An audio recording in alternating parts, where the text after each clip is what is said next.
Hello and welcome to the lecture on special senses. These are the senses that are mediated through special receptor cells. So, our special senses and their receptors include smell, olfaction. These are chemoreceptors, and you can smell literally trillions of smells. Even regular people can smell that many. It's a lot of them.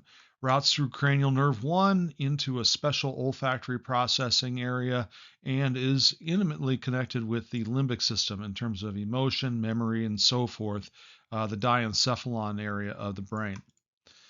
Then we have taste, gustation. These are also chemoreceptors, but much fewer. We're talking about 5, maybe a sixth taste.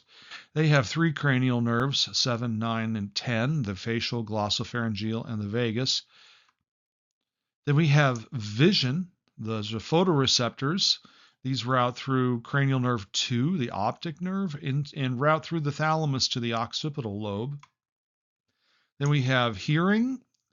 These are mechanoreceptors. They found in a structure called the cochlea. The larger structure is the vestibulocochlear apparatus, and that's the nerve that serves it, cranial nerve 8. And again, we can go to the temporal lobe like we did with the olfaction, but we're going to go to language and audition processing areas. Again, these are mechanoreceptors. They're literally trap doors. It's a pretty cool mechanism. Then we have the vestibular, aka the balance system. These are the same kind of receptors as hearing, and we find them in special structures in the vestibular area of the vestibular cochlear apparatus. And so they process balance and equilibrium. So we do have a need for speed and coordinated motion. So the cerebellum is involved in that, along with special nuclei in the brain. A little bit about smell. Smell is pretty cool. You can smell trillions of smells, and it's very much related to taste. In fact, people who have anosmia, that is the inability to smell, tend to be extremely picky eaters. I suffered from it a little bit with a bout of COVID a couple summers ago, and that was not pleasant. I was actually quite concerned because I really love food, and it was actually just not as pleasurable as it would be under normal circumstances. So they're neurons, and they're embedded in a supporting epithelium. And those neurons project fibers, and these are where the receptors are in this mucus layer way up in the nose. This isn't the mucus you're used to in your external nares, that sort of thing, down here, which is more desiccated, tends to contain a lot more dirt, occasionally bacteria and so forth. This is much thinner, and it moisturizes and helps maintain those fibers. And one of the interesting things about these neurons is that they can actually regenerate. Unlike other neurons in our body, these ones have the capable of regeneration. Here we have taste, again, chemoreceptors. We have 5, and the unusual one, the one we're not used to most of the time, is umami.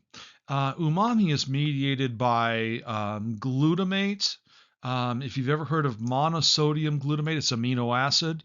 That MSG it was a viral, urban legend before viral urban legends actually existed. And people to this day still avoid MSG, even though it has long been debunked for almost 50 years now. It's been debunked, but it still shows up. That's the power of misinformation. That is the power of an earworm type of an idea that people just won't let go of. One thing I want to point out is that you can see some slight differential distribution. That's actually kind of gone by the wayside a little bit. You can see a little bit of sour that has a few places other than the other ones. Most of these taste buds that you see here are actually can taste multiple flavors. So it's a little bit of misleading to show this sort of differential distribution. Maybe sour has a little bit more, it's hard to say, but they're generally all found in the same buds.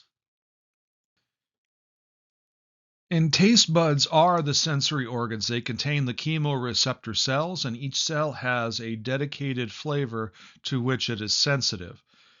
Has close to 10,000 of these things. You find them mostly on the tongue. You can find different kinds. Some are mushroom shaped. That's why it's called fungiform. Some are on the walls of the tongue, the side of the tongue. And then you have some that are way in the very back and they're big and they have lots of cells and so forth. You got a few other ones. In fact, I'm sipping a cup of coffee right now, and I can taste a little bit of the sort of back flavor of the coffee all the way back in the back of my mouth. It's kind of an interesting sensation. And here are some examples. So here are the foliate taste buds. The valate ones just have kind of these deep grooves, like a valley, if you will. That's really all you kind of need to know. Now, with vision, vision is one of the most complex special senses that we have for reasons that we have to be able to focus the images properly on the photoreceptor cells, the retina. And we route through the optic nerve, cranial nerve 2. It does cross the midline of the brain and then routes to the occipital lobe on the opposite hemisphere to which eye the original signal comes from. It's the most complex, often considered the highest function of brain activity. That is visual processing and being able to envision ideas and objects in your mind's eye. So we do have some need to know here when it comes to the eye. Certainly there are some easier structures and ones that are a little bit less well known. Um, Things like the sclera, that's the white membrane of the eye. The conjunctiva is a membrane that sits on top of the sclera. It's relatively clear, but you can see it with the blood vessels. And if you get conjunctivitis, you see a reddening of the eye. You certainly have this aperture, the pupil. Then you have the lens. It's a semi-gelatinous material. The cornea again is another clear layer on top, overlapping the pupil, and that's the source of most of your astigmatism. The ciliary body and the muscles, these are the ligaments that open and close the iris. All right, and if you look very, very closely at an eye, you can actually observe this structure directly. We do have fluid, that's the vitreous, and we have choroid. That's the part of it's very much like the brain in that you have a sort of a three-layer um, uh, membrane system, and choroid is kind of in the middle. You've got what's called an optic disc, and this is where the axons of the retinal neurons come out of the back of the eye. So there's a blind spot there, and your brain actually covers it up. The retina is generally that tissue that includes three layers of kind of neuronal tissue and one layer of what's called pigmented epithelium, and then the center of vision, the fovea centralis. This is where most people who have normal vision will consider their center of vision. This is a dense area containing cones. There is another chamber right behind the cornea in front of the lens. They call that the aqueous humor. And again, these things shouldn't be too difficult for you. We do have a little condition over here I want to talk about, glaucoma. Very, very common, very something that we want to keep an eye on because increasing pressure inside the eye makes it very difficult to circulate blood. The blood vessels actually run on the surface of the retina, and increased pressure will be just as if you were, try this on your skin. Just push down and you'll see your skin blanching a little bit. Imagine that happening in your eye. That is never a good thing. So, like the brain, we have three layers of fibrous tissue. They're called tunics rather than meninges. And you've got three layers of retina. So, let's kind of walk through some of this. So, you have these outer fibrous layers. That includes the sclera, which is the white that you see in folks' eyes. It's a very, very fibrous, dense fibrous tissue. Conjunctiva is more of a clear layer. It's superficial. Cornea is in there, but that tends to be located right around the iris and pupil of the eye. Then you have a vascular layer, like it's a choroid that has blood vessels. Ciliary body, those are muscles that will contract and dilate the eyes, the iris itself, and the pupil. Then you have the neural tissue. Along with the neural tissue, you have a layer of epithelium. This is the deepest one. This is meant to absorb light. So it's very, very dark, full of melanin. In fact, sometimes people get melanoma inside that pigmented layer of the eye, and you can't observe it with normal investigation for melanoma. But in any case, that pigmented layer, on top of it, you have the photoreceptors. So we're going to work our way more superficial. So our deepest one is pigmented. And you can see light come out of a human eye if you get it just right, but even then it's very, very low percentage. Or if you're driving at night and you see an animal on the side of the road, you can see the reflection there. Or hiking in the woods, especially a very remote woods, you can see spiders at night reflecting light like that. It's reflecting off of the photoreceptors and the pigmented layer. So photoreceptors are next to the pigmented epithelium. Then above that, you have bipolar and then ganglion cells. These two are involved in what we call lateral inhibition, which increases the ability of the acuity of the eye. For instance, if you're looking at this video and you can see this one period here by the letter C, the thing is, you've got black all around it and white, and if you didn't have lateral inhibition, you wouldn't be able to see that pupil or discriminate the white inside the black of this letter C. Now, again, we talked about the fovea centralis. This is very rich with what we call cone photoreceptors that generally see color but are less sensitive to light than rods. And then you have this blind spot that your brain automatically covers up called the optic disc. This is where the optic nerve emerges along with blood vessels out the back of the eye. Let's take a look at the retinal neural layers. And again, we're coming in here. Here's the light coming in from the front of the eye. So the front of the eye is over here on the left side. It actually passes through the axons of the ganglia there. These ones will converge on the optic disc. And so you've got these bipolar cells and you've got these horizontal cells. And again, it's about lateral inhibition so that you get very fine acuity in your eyes. You can see here's a cone. This is a yellowish one. There's another cone. The cone cells can be sensitive for one of generally three colors. There are people that have what's called tetrachromacy. They have a fourth color they can discern. These bluish structures are rods, and they cannot discern color, but they can discern light. They're a little more sensitive to light than the cones are. In fact, if you're walking around at night somewhere with not too much light, maybe you're catching something out of the corner of your eye. But then you go to look at it and you don't see it, and that's because your rods saw it. You find elevated population of rods outside of the fovea centralis. But then when you focus your eye, your center of vision on it, now you're mostly cones, which wouldn't pick it up because the light's too dim. So if you ever get into a really nice dark room that's not super dark, just barely enough you can see, you'll notice that you're seeing in black and white. And then we have our pigmented epithelium down here. And the pigmented epithelium not only absorbs the light so it doesn't bounce back and affect the photoreceptors.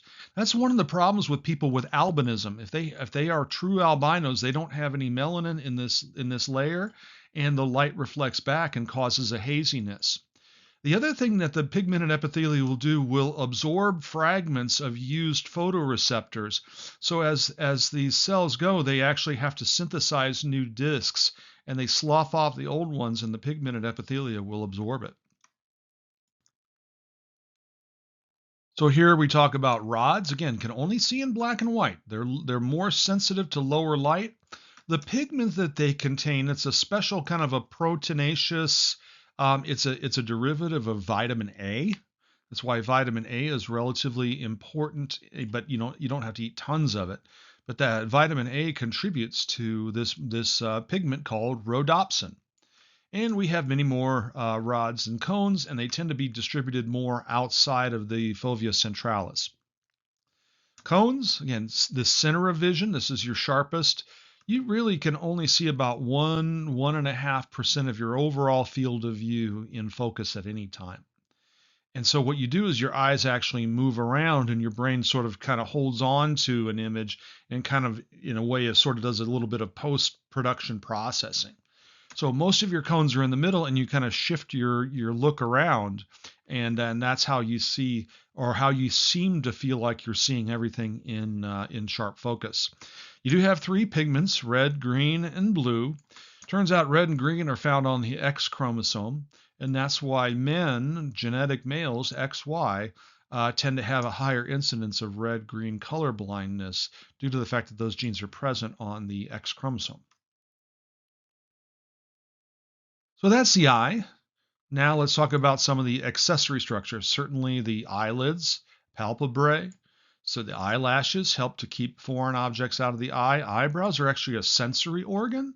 They are there to kind of warn you of potential contact that leads you to reflexively close. You've got a tear structure. It's called the lacrimal apparatus. And you do have muscles that control movement in various planes. Conjunctiva, that's in the membrane. It's inside the eyelid and does actually attach to the white of the eye and helps maintain moisture. And it's a mucous membrane. We often think of mucus inside our noses, not realizing that the mucus in the eye is actually very, very thin. Here is an image of the lacrimal apparatus. It's actually a collection of glands and ducts. So you have a primary gland over here, the lacrimal gland. You also have, and this is what creates the tears, by the way. It also has enzymes in it that are bacterial barriers. So these are biochemical barriers to prevent infection. Lysozyme will break down proteins. You also have the accessory sacs. There's a connection to your nose, which is why when you cry significant tears, you often get the sniffles. So that's how this works. You secrete the tears in, and then you can drain the tears either out of the eye directly or through these caniculi into the duct that enters into the nose. Now we move on to the eye muscles. You have the lateral rectus. This is on the outside in basically like the equator of the eye, if you will. This is controlled by cranial nerve 6, the abducens. You have the superior oblique, which kind of runs crosswise like this. It allows for more rolling action a little bit. This is controlled by 4, which is the trochlear cranial nerve. And then the other 3, the medial rectus, superior rectus, and inferior, along with the inferior oblique, those are controlled by the oculomotor cranial nerve number 3. If the eye muscles don't coordinate correctly, they need to really actually, there's a lot of reflexes. Your eyes actually do something called gimbaling, which is where they will stay stable even though your head is changing position or rotating and so forth. There's actually there's some reflexes that allow you to have a steady view even though your head might be changing position. And certain birds have amazing ability to do this. But if these don't coordinate, what you will get is you will get either immobilization or what we call nystagmus in some cases. That's what we're talking about there. It is important that we do talk about some pathological situations where the eyes are not generating what we call emmetropia, which is good vision. Emmetropia is the condition of good vision. The first one is myopia. All right, and we're not going to get into the physics of the lenses and so forth, but the lens has to change its focal length, what we call the focal point. And if the eyeball is too long, or occasionally you have progressive myopia where the lens gets too thick, the focal point falls in front of the retina rather than on the retina. The image is literally out of focus on the retina. And how we fix that is with a concave lens, which is wider at the outer parts and thinner in the middle. And that's why eyeglasses are generally a little more expensive than, shall we say, reading glasses. Reading glasses are just glorified magnifying glasses. Those are convex lenses. Hyperopia is where you use a convex lens, because what's happening is the focal point falls behind the retina, and so what you want to do is you want to enhance the bending of the lens in the front of your eye, and convexes converge rays of light, and so you add a little bit of more convergent and it brings the focal point up to the point of the retina. Most common cause of hyperopia is actually age. We call it presbyopia. Another really common condition is astigmatism. Most of the time we're talking about the cornea, the membrane on top of the lens. It can be the lens as well, and you generally have to have sort of asymmetric lenses that are particularly made for the type of astigmatism that the patient is experiencing. It just means variable thickness in certain places. In order to look at objects that are distant, that is to say more than, shall we say, 4 or 5 feet from us, the further away the lens has to flatten. So for distant vision, the lens flattens, and for near vision, the lens fattens. Okay, that's to say that the lens gets skinnier and flatter as we pull it. So when we look at things distant, we actually pull tension on the lens and flatten it. When we're looking at things close, we reduce tension on the lens and the lens fattens. All right. You got to dilate the eyes. I mean, that's that sort of thing. And what's this? Okay, these are a form of cataract. And what happens is over time, and with UV damage and so forth, the lens can become opaque. And not only opaque, but opaque to certain colors. There are some very famous paintings where people painted while they had cataracts, and their paintings are much more yellow. And when my grandfather had cataract surgery to replace his lenses, he said the world absolutely exploded in blue and green after he got the cataracts replaced.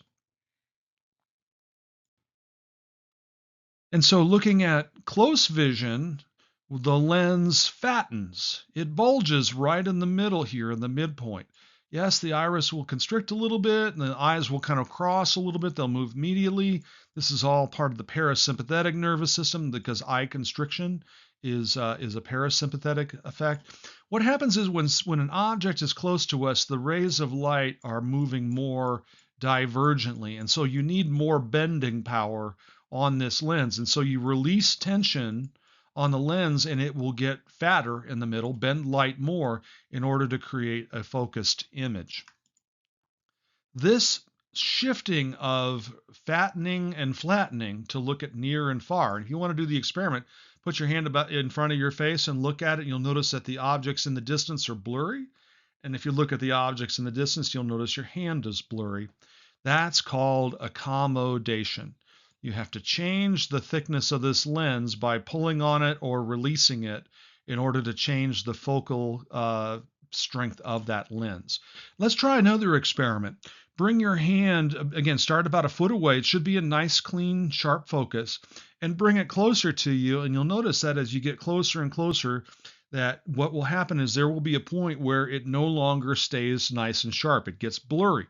That's known as the near point of accommodation, where your lens can't bend the light rays any more than it is. That object has gotten past your point of accommodation, and that's why it's blurry. What is presbyopia? Presbyopia is the loss of near point accommodation. For instance, if you guys are using your hand right now and you find that near point, it should be about 6 inches from your face, maybe 4 to 6 inches, depending on how old or young you are. When I started teaching, my near point of accommodation was somewhere around, I want to say 7 inches. In the 15 or 20 years that I've been teaching physiology, that near point of accommodation is getting further and further and further away. And what's happening is when you pull tension on this lens, it doesn't, and then you release it in order to look something close, it doesn't fatten the way that it used to. So you have what's a type of farsightedness, a type of hyperopia known as presbyopia. If you've ever heard of Presbyterian in terms of a religion, That is the church of the elders. And so presbyopia is the elder eye. If I'm looking at my iPhone right now, my comfortable distance with the normal fonts on my iPhone, if I've just got it up, I have to hold my phone about 2 feet from my face. If I get closer than that, even just a couple inches closer, I can begin the little app fonts, like it says Gmail or App Store or Time or whatever. If I pull it even within that 2 feet range, they start to lose focus, and that is presbyopia. It's the most common cause of hyperopia in patients. It's age-related loss of near point of accommodation. And this slide right here is showing you one of the types of tests for visual color perception. If you have full color vision, you should see the number 8 in here. Certain types of color deficit, you might see the number 3. It is entirely possible if you have certain types of deficit. If you see a 3 here pretty clearly, that means you have a certain color deficit. Or if you have red, green all together, you would not be able to see any number here whatsoever. That's due to the cone function and the different pigments in the cone. And a little dad humor, can't see myself doing much.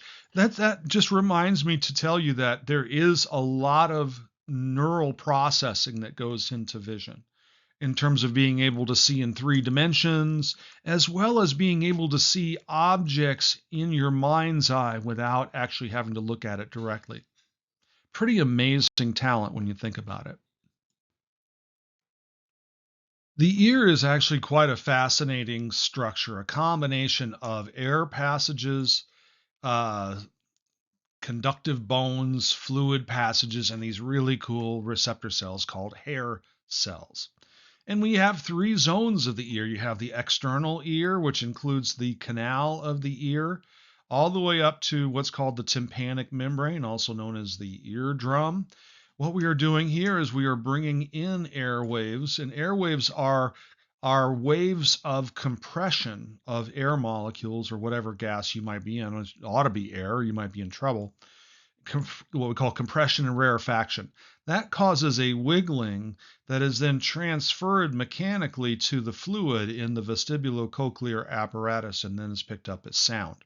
So we have the outer ear, which is primarily air conduction.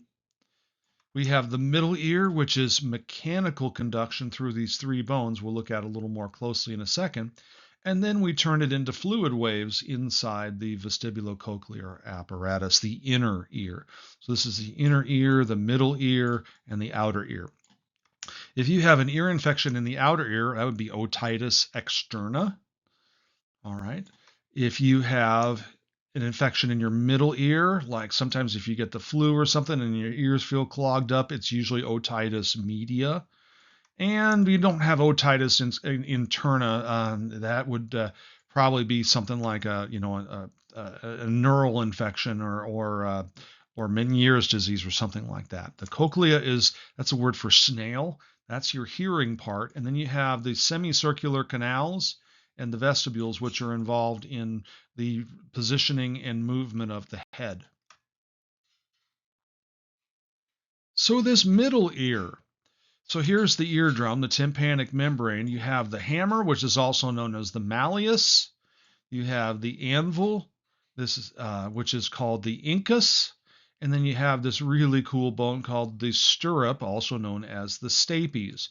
And the foot plate of the stirrup is what vibrates the membrane that creates fluid waves. These bones actually not only convey the mechanical energy of the air into the fluid, they also amplify it a little bit. And there's actually a muscle here that will contract when you're in persistently loud conditions. So if you like to go to the Vogue or something for something, and you come out and you'll notice that people are talking very, very loudly, is because their ears have pulled these bones away in order to reduce the amplification to avoid damage in the ears. In the cochlea, the snail, it looks like a snail. If we take a cross section through it, it's kind of complicated. You have these fluid chambers, All right. And these fluid chambers, especially this middle one, this is called the cochlear duct. This is where the waves come through, the sound waves in here. And you have two membranes here. There's a membrane over top called the tectorial membrane. And then underneath it, you have the basilar membrane. So basilar and tectorial. And then on the basilar membrane, this is where the organ of Corti is, which is where the hair cells are located. What we think happens because the basilar membrane varies in thickness across the length of the cochlea, that different sections of the membrane will vibrate in harmony with different pitches, and they push the hair cells up into the tectorial membrane.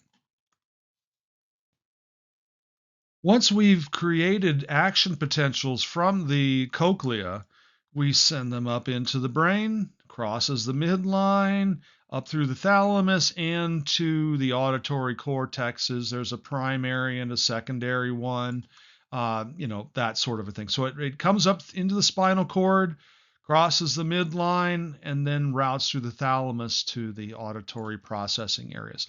You do have, if you get a lesion up here, it's not listed on this slide. Like, say you get a stroke and it affects your auditory cortex, that would be called a central hearing loss.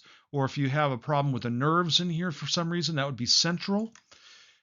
If you have a problem with the cochlea itself, the hair cells, that's called a sensory neural deficit.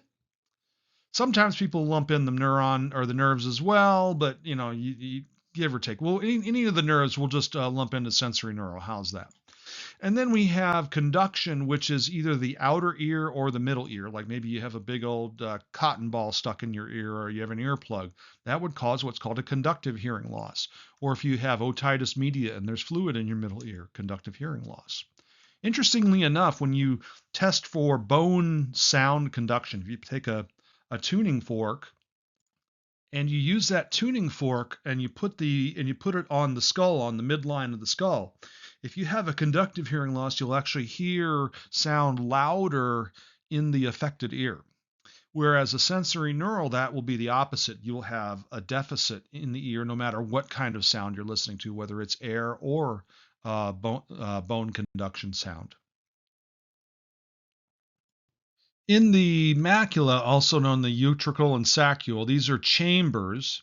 And then outside of those chambers, you have these three semicircular canals, which are at 90-degree angles to each other. So you give a sort of a three-dimensional thing going on. These hair cells, we find these hair cells in the cochlea as well. They have special projections off of them that look like hairs under most microscopes and primitive techniques, but they're actually projections of cell membrane. They're called stereocilia. And when those stereocilia are flexed, whether by sound waves in the cochlea or by pressure from these otolith crystals, which are crystals that settle in gravity, these otolith crystals are very similar to the ceramic in your teeth. When these crystals settle in a gravitational field, they will deflect these stereocilia and cause depolarization and action potentials. So sound waves cause that to happen, and that lead to fluid waves in the cochlea. That's your sound. But when your head is in looking up, if you're looking up, you can tell your head is looking up because these otoliths will change and affect different populations of hair cells. Now, your semicircular canals, what happens is when you turn your head, whether you're nodding your head yes or shaking your head no, the fluid in here is kind of like, you can do this experiment. Get a glass of water and put like a couple of ice cubes in there, nothing much. When you turn the glass, you'll notice the ice cubes will kind of stay in the same position.